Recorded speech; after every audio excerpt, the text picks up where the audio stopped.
High court ఉత్తర్వుల మేరకు Mendu Rajamouli Kothagudem special judicial second class magistrate గా నియమితులయ్యారు. మెండు రాజమౌళికు భద్రాద్రి కొత్తగూడెం జిల్లా ప్రధాన న్యాయమూర్తి పాటిల్ వసంత్ నియామక ఉత్తర్వులను అందజేశారు. అనంతరం Rajamouli Kothagudem chief judicial magistrate Battula రామారావుకు నియామక ఉత్తర్వులు అందజేసి పదవి బాధ్యతలను స్వీకరించారు. ఈ సందర్భంగా జిల్లా ప్రధాన న్యాయమూర్తి Patil Vasanth special judicial second class magistrate కోర్టును ప్రారంభించారు. ఈ కార్యక్రమంలో జిల్లా legal services authority secretary Gollapudi Bhanumathi, chief judicial magistrate Battula Ramarao, రెండవ అదనపు judicial first class magistrate K Saisri, special public prosecutor Velagala Nagireddy, senior న్యాయవాదులు పలివెల సాంబశివరావు, రమేష్ కుమార్, సూరెడ్డి రమణారెడ్డి, గాదె సునంద, అడపాల పార్వతి, జీకే అన్నపూర్ణ, పురోహితులు కొండవిటి దత్తాత్రేయ శర్మ బృందము, కోర్టు సిబ్బంది పాల్గొన్నారు. Esteemed colleagues, respected senior advocates, respected senior and junior sister advocates, and all the staff. Today I am very delighted to uphold or to see or to behold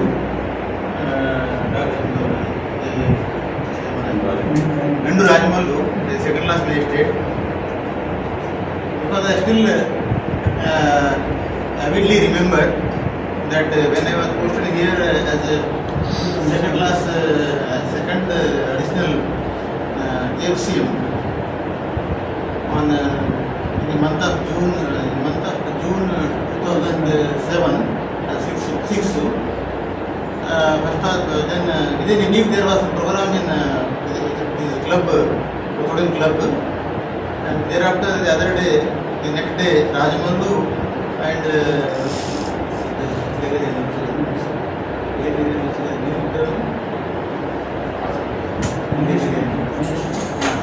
Mahesh had come to me, introducing themselves as we are the reporters, and they introduced themselves as press reporters, and they asked me to give my profile, free profile.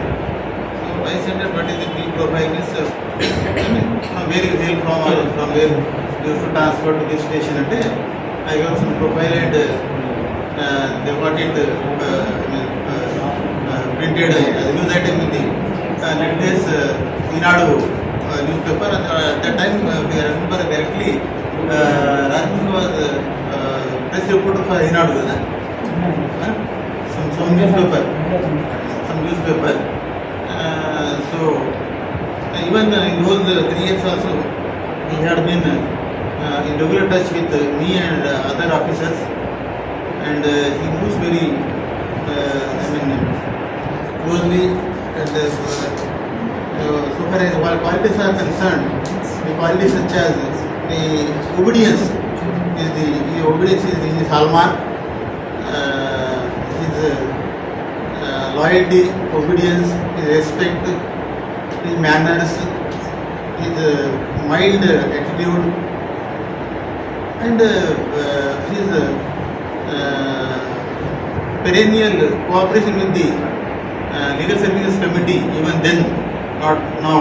Now also he is rendering the same service to the legal services authority. Even then also he used to participate in each and every program. That's why he has earned a sobriquet or an epithet that PR or public relation officer. Most of the his colleagues say I am addressing him as a PR.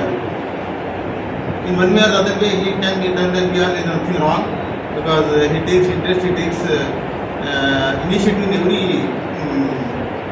program organized by the Bar Association or any other program by our court.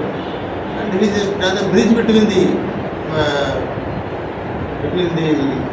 office and the litigants, I mean the advocates. He generally provides information that sir, this program is we are suffering this, our bar is suffering this problem. First of all, he would give us advance information about the grievances, about the inconvenience faced by the Bar Association. So anyhow, God is great that he fulfilled his wish to become the second class magistrate. and there was not much competition, but one fellow from Ilundu, he had also applied, and the days are very bad that whenever anything goes to happen, there would be some stumbling block, or there would be some kind of bad omen, or some kind of dissatisfaction. So that fellow has moved a petition against him, and again I have been ordered to submit the remarks.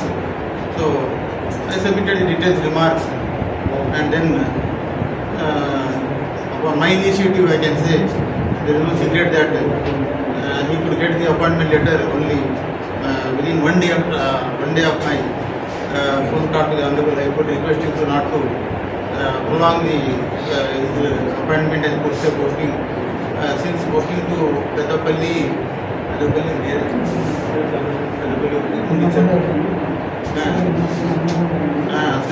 Hankonda and Mancherial. So where 2 months have elapsed the appointment of the officer, but yet our appointment is just hanging on. And when I brought that fact to the notice of the member secretary, he said that tomorrow just give a missed call. I will send the appointment letter, and true to his stature, true to his gentlemanship, our Registrar General, he issued appointment letter within 1 day, and the same was heard upon him. నాలుగు మూల జామకాయలు లంబాడి జామకాయలు ముసుకులు అవి ఒక నాలుగు ఎట్టుని ఒక తాను అంటారు. అట్లాంటి 16 దాంట్లను ఒక భీము అంటారు. అట్లాంటి 2 భీములు వేస్తే వారం రోజులు వేస్తే 40 రూపాయలు వస్తాయి. ఆ 40 రూపాయలతో కొత్త కూడా వచ్చింది. అప్పుడు ట్రైన్ ఎక్కువ ఫస్ట్ ప్యాంట్ వేసుకోవడం తెలియదు. ఇంకా ముందు మా సిస్టర్స్ 7 అయితే నేను పుట్టేటప్పటికే 2 ఉన్నారు. మా పెద్ద అక్క కూతురు నాకంటే 3 సంవత్సరాలు పెద్దది. అయినప్పటికీ 2 అక్కలు ఇప్పటికీ ఆరోగ్యం ఉంది. సరే మా మేనమామ అంటోడు మా ఊళ్ళోనే ఉన్నాడని నేను ఇక్కడికి వచ్చిన తర్వాత తెలిసింది. అంటే ఇంత రిలేషన్ పల్లెటూరులో వచ్చిపోవడం తక్కువ. మా ఫాదర్ 8th క్లాస్ అప్పుడు చనిపోయాడు. ఇప్పటికీ ఉదయం కాలుగాయలేరా పోయేది. ఉద్యానం కత్తేరు కలుపు మిర్చి ఎరుడు ఇట్లా అన్నీ చేసేవాడు. ఇప్పటి కూళ్ళు చేసేది. బడి పోయడానికి పోతే ఎట్లా పోయానో తెలియదు. ఇట్లా బట్టి వస్తే ఏది అంటే అవగాహన లేదు, చెప్పగలి లేదు. ఇట్లా సరే ఇక్కడ వచ్చిన తర్వాత ఇక్కడ మా బ్రదర్ని జాయిన్ చేసి మీ దగ్గర చాలా కష్టాలు పడ్డాయి. సరే ఎట్లా ఏంటి అంటే అడిషనల్ ఎస్పీ శ్రీరామ్ తివారి వరంగల్ పనిచేస్తున్నాడు. అంతకుముందు ఫస్ట్ పోస్టింగ్ ఇక్కడ డిఎస్పీగా చేసాడు. ఆయన ఇక్కడ పని చేస్తూ ట్రాన్స్ఫర్ అడిషనల్ ఎస్పీగా పోయిన తర్వాత ఒక కేసులో ఎవిడెన్స్కి వచ్చింది.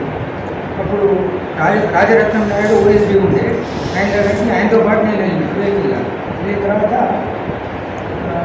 బిస్కెట్ దిగి అయిన తర్వాత ఏంటంటే ఆయన పక్కనే కూర్చొని ఆయన పక్కన కూర్చోకూడదని మర్యాద నాకు తెలియదు. అంటే అంత చిన్న నేను ఏం వచ్చినంటే సార్ మీకు టీఏడీఏ వస్తుంది అంటే ఎట్లా వస్తాయి 300 వస్తాయన్న. ఎట్లా వస్తాయంటే ఒక పేపర్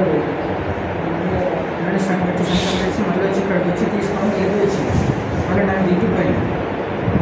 అప్పుడు నాకు ఇలిటరేట్స్ నుండి కలెక్టర్ ఎస్పీ నమ్ముతాడు బయటలోనే సంఘం పెట్టించాడు సార్ అడిషనల్. అప్పుడు నాకు జ్ఞానోదయం అయింది. ఒక నేను కూడా చదివి లేయర్ కావాలని. ఆ తర్వాత కొన్ని సంవత్సరాలకు ఏపీ ఇక్కడ స్కూల్ కాలేజ్ వచ్చింది, డిగ్రీ కాలేజ్ వస్తే ఇక్కడ జాయిన్ అయింది. సండే క్లాస్ నేను పెన్ అంతా చూసుకొని సండే క్లాస్లో వచ్చేది. వాళ్ళు ఏం చెప్తానో అవి టగటగటగా రాసుకునేది. అప్పుడే అట్లా డిగ్రీ పాస్ అయింది. అయిన తర్వాత మా లక్కినేని సత్యనారాయణ వాళ్ళ తమ్ముడు వెంకటేశ్వరరావు టైపిస్ట్ ఉంది. వాళ్ళు కూడా నా తర్వాత జాయిన్ అయింది. వాళ్ళు పాస్ అయ్యేదాకా ఉండి మేము లా ఎగ్జామ్ రాసి ఎంట్రన్స్ రాసి పాస్ అయ్యాం. తర్వాత డిగ్రీ ఏలూరులో సీట్ వచ్చింది. ఫస్ట్ ఇయర్ ఆ లెక్చరర్స్కి చెప్పినాం మేము ఇట్లా అప్పటికే పెళ్ళిళ్ళైనా పిల్లలు మరి పని చేయకపోతే మా బండి కుటుంబం నడవదు అని లెక్చరర్స్ చెప్తే వాళ్ళు కొన్ని ప్రశ్నలు అడిగింది. మన లా సబ్జెక్ట్స్ ఆర్టిషన్ అడిగితే అప్పుడు నేను చెప్పాను ఇప్పుడు వీళ్ళకి కొద్దిగా అవగాహన ఉందని నాకు అటెండెన్స్ ఎగ్జామ్షన్ ఇచ్చింది. ఈ సంవత్సరానికి వారం రోజులు అప్పుడప్పుడు పోయి వచ్చేది. ఎగ్జామ్స్కు నెల ముందు మేము ముగ్గురు వెళ్ళి ఇంతకంటే చిన్న రూమ్ తీసుకొని ఉండేది. రేఖా సూర్యారావు అని లెక్చరరు 30 మార్కుల క్వశ్చన్లు పుస్తకాలు అమ్ముకుంటాడు.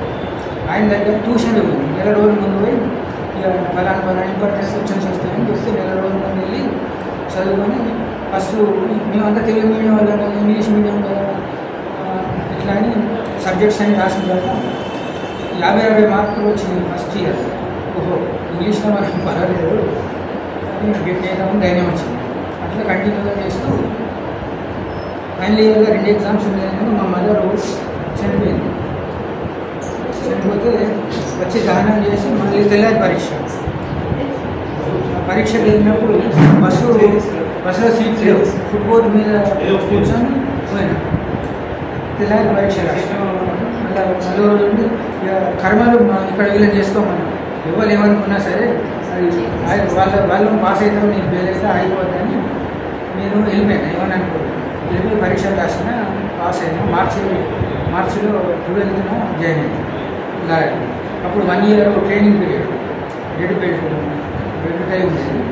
అది అయిపోయిన తర్వాత రెగ్యులర్ తర్వాత ఆఫీస్ జూనియర్ని ఎంకరేజ్ చేశారు.